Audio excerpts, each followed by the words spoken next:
Health, safety, and environmental training. We at GWP Holdings place a high value on the safety and well-being of each and every employee and all customers encountered. It is GWP's fundamental belief that all employee injuries and illnesses can be prevented. While personal safety is the responsibility of every individual, the ultimate success of our health and safety program depends upon the full cooperation of each individual employee. Teamwork is essential.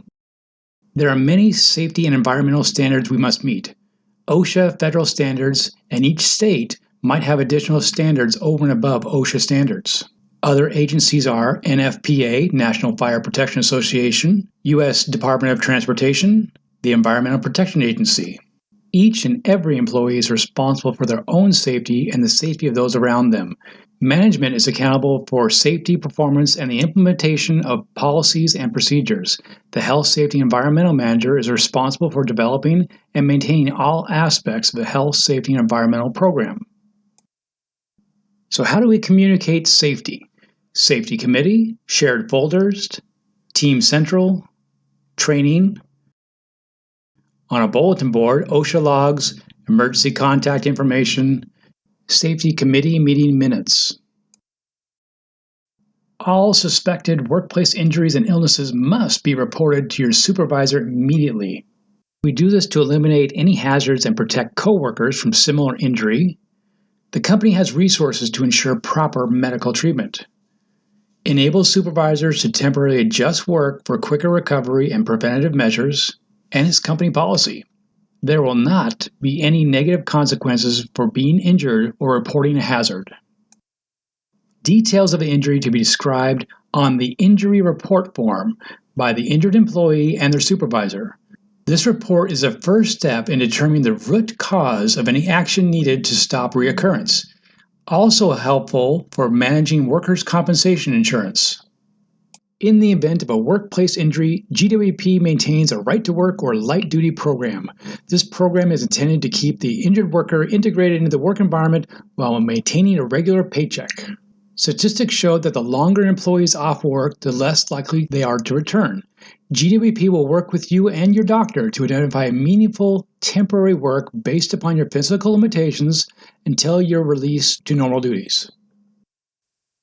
All vehicle collisions, regardless of fault, must be documented on the Vehicle Collision Report form. The purpose of this report is to assist with insurance reporting, determining root cause, and identifying trends. Always keep a copy of this in your glove box. A near miss is defined as an unplanned event that has potential to cause, but does not actually result in human injury, environmental or equipment damage, or an interruption in normal operation. A slight shift in distance or time separates a near miss from an actual harmful event. Do not ignore hazardous conditions. Please report it to your manager immediately. A safety meeting is a monthly forum for employees and management to discuss incidents, concerns, and policies while working together to improve the program to reduce risk. On your communication bulletin board, you will find the safety meeting minutes. Smoking, and now vaping, is prohibited in all buildings within 25 feet of doors, open windows, or ventilation intakes. Do not operate any equipment without approval and/or training. Do not perform activities that are unsafe in order to complete the job. Never work under the influence of drugs or alcohol. Use appropriate personal protective equipment and maintain it in good condition. Practice good housekeeping. Do not use damaged tools or for purposes other than what they are designed for. Avoid horseplay. Never clean yourself off with compressed air. Do not take shortcuts. Maintain a safe driving speed while on company property.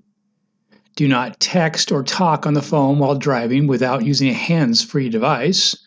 Use wheel chocks on all vehicles being serviced. Store tools in their designated areas when not in use. Never remove or disable a safety device.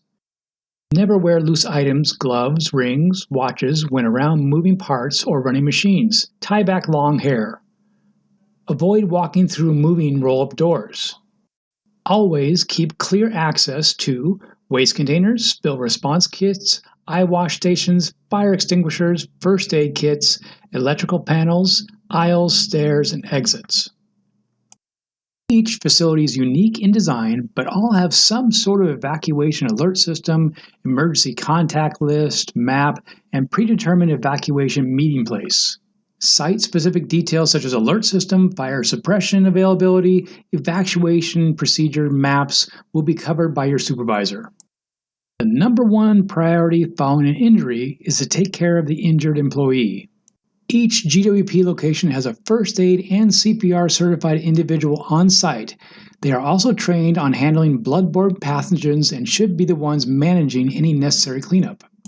To ensure safe transportation to the clinic for non-emergency medical needs, the injured employee should be driven by a supervisor or a coworker. For any life-threatening situation, immediately dial 911. Fire is the most common type of emergency situation we face. Fire needs three things to survive: oxygen, heat, and fuel. There are 5 classes of fire extinguishers: A, B, C, D, and K. K is used for restaurants that use cooking oils. D is for combustible metals. C is used for electrical fires. B is used for gasoline, oil, paint, and other flammable liquids. And A is used for wood, paper, cloth, trash, and other ordinary materials. And in our industry, we need fire extinguishers that address classes A, B, and C. And as luck would have it, there is one fire extinguisher that addresses A, B, and C classes. We inspect our fire extinguishers monthly, and annually we have a third-party company come in and hydrostatically test them. So how do we use a fire extinguisher? It's simple. Just remember PASS, P-A-S-S. Pull the pin. A, aim at the base of the fire, not at the flames, at the base of the fire.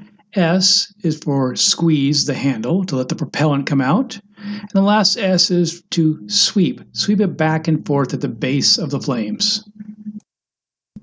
Do not attempt to put out a fire if there's excessive smoke, the fire is greater than 20 feet squared, the fire could prevent you from using an escape route, the fire is near hazardous chemicals or gas cylinders, or you're concerned about your safety.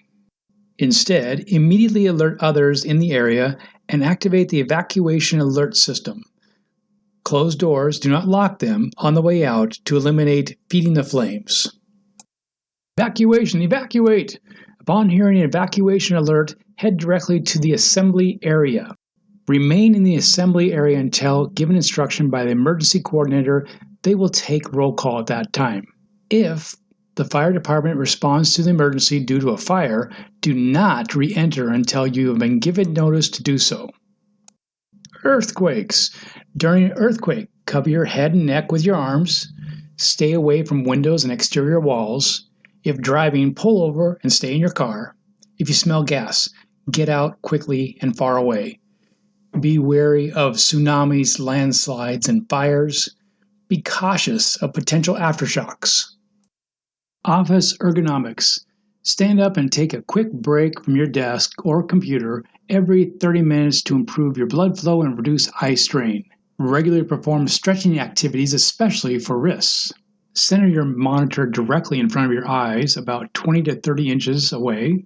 Keyboard position 1 inch above elbows if possible. Thighs are roughly parallel to the floor. Lower legs roughly perpendicular. The feet rest flat on the floor or supported by a stable footrest. A 2-inch clearance between back of knees and chair. Ear, shoulder, elbow, and hip in one line.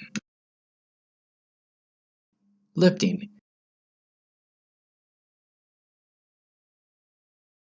If it is bulky or heavy, get someone to help you and lift as a team. When you have something in your hands and want to turn with your legs. Never twist at your waist. This twisting at your waist causes many back injuries. Lift with your legs. Squat down with your feet wide apart and your head and back upright. Your legs are powerful, so use them. Use the equipment we have, a hand truck, drum dolly, or forklift. We have them, so use them. Excessive noise may cause short-term or permanent hearing loss.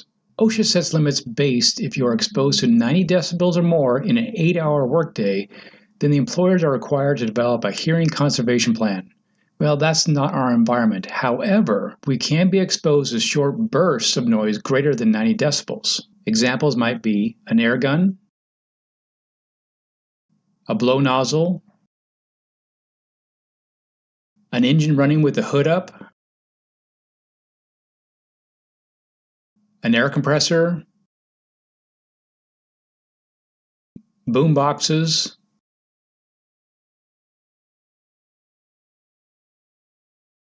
and so on. When doing these tasks, make sure you wear the company-supplied hearing protection. You'll most likely not experience short-term hearing loss, but we want to make sure you don't have hearing loss when you get older. Side note, hearing loss is different than selective hearing. Like when you hear, "Tim, can you take out the garbage?" I choose not to hear that. Safety glasses are required for certain tasks. Additional protection may be required, such as grinding. How do you know if they're safety glasses? Look for the ANSI standard number stamped on the frame or lens. Do you have prescription glasses? If yes, employees covered by GWP-sponsored medical insurance are able to receive one pair of prescription glasses per year as part of your VSP vision plan. Foot protection. We used to use the term steel-toed shoes. Now we say safety-toed shoes because they can be made out of steel, aluminum, or plastic composition. Employees working in certain areas and/or specific tasks are required to wear appropriate safety-toed footwear. GWP Holdings offers a safety-toed footwear reimbursement program. Reimbursement amount is capped at $100 per year per employee. Receipts must be submitted to their supervisor for submittal to Accounts Payable Department and tracking. Here's a list of occupations that required safety-toed shoes. When shopping for safety-toed shoes, make sure they meet the OSHA and/or ASTM standard. Before purchasing, please check with your manager, as some departments do have an appearance they want to uphold.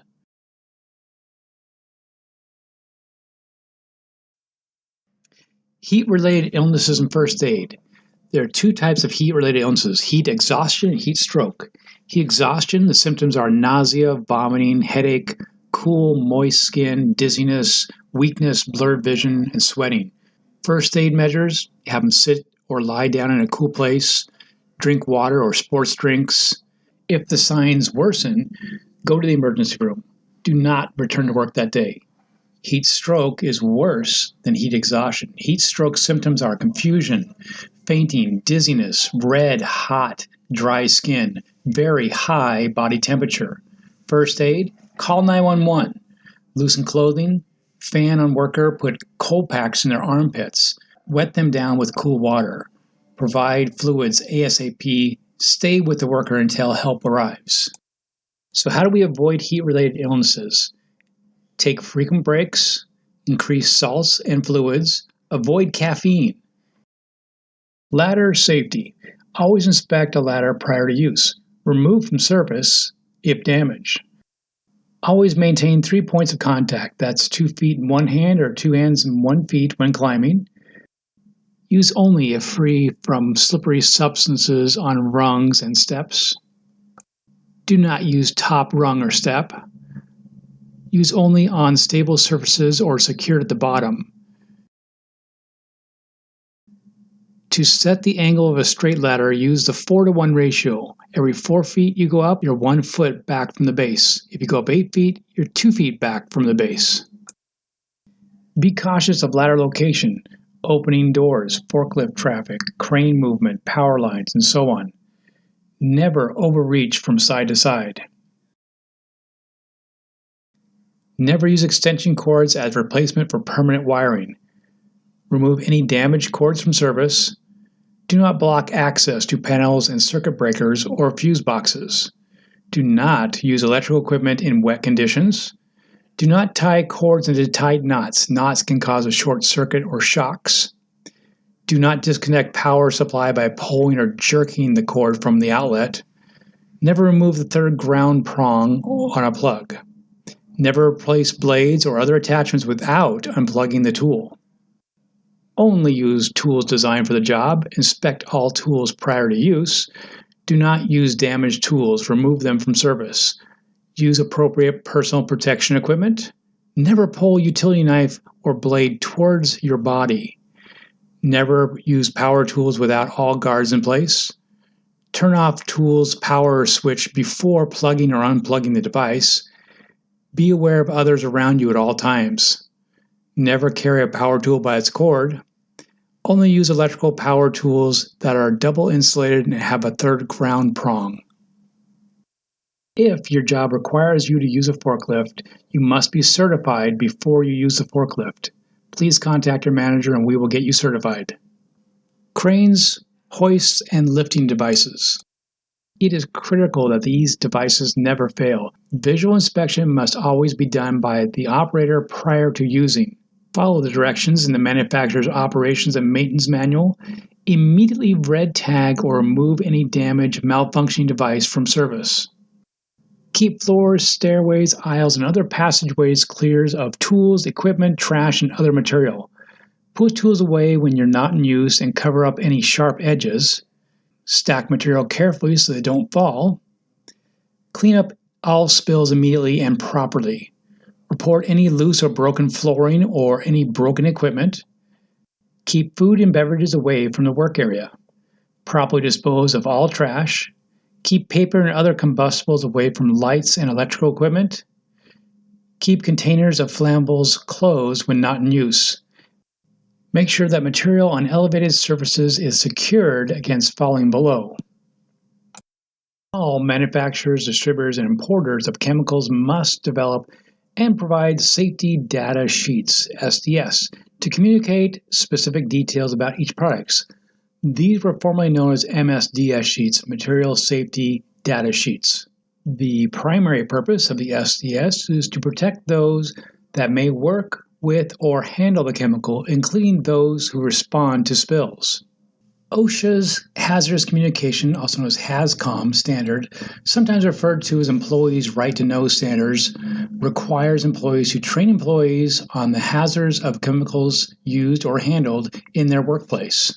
Two of the primary objectives of the training include understanding the information of the SDS as well as container labeling. All company computers allow direct access to our chemical inventory and associated SDS. Click on the desktop icon here. This screen will come up, and in this text box, all you need to do is put the product name, manufacturer, part number, or product code, and then press the search button. Select the correct document for the product, and up will come the SDS sheet. Every SDS sheet will have 16 different categories or headers. We are primarily concerned with category 4 and 5, first aid measures and firefighting measures. The United Nations came up with a global harmonized system. Part of that is to have similar pictures on all hazardous products around the world.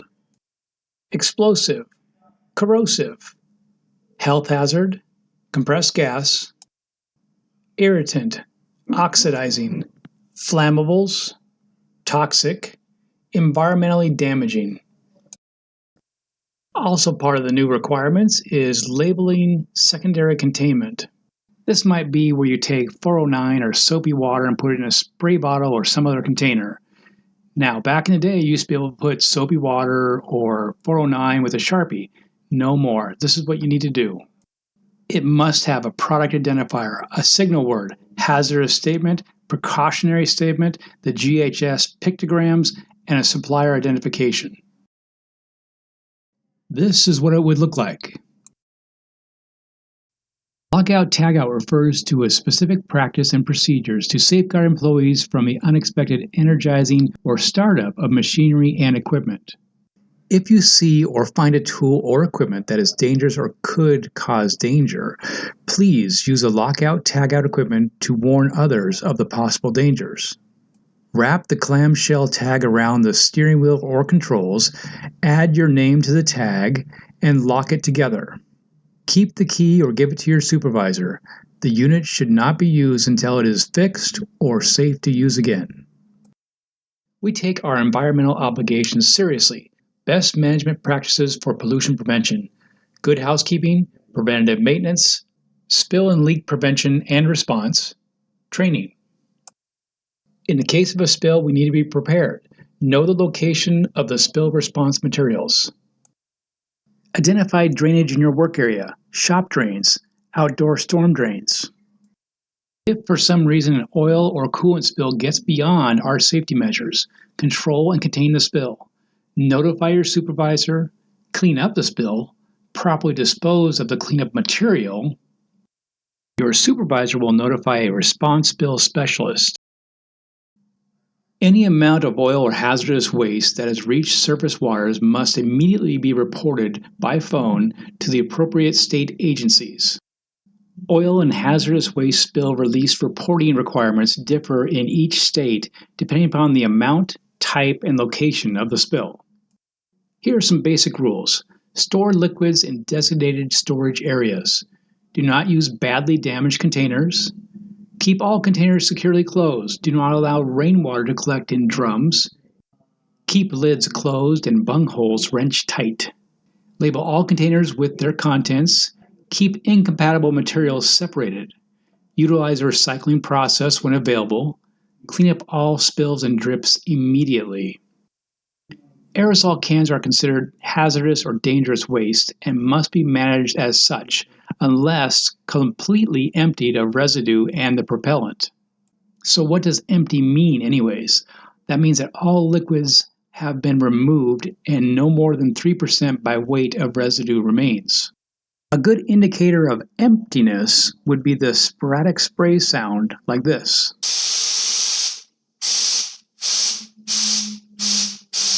None of our facilities utilize a puncturing system, so do not puncture a can manually.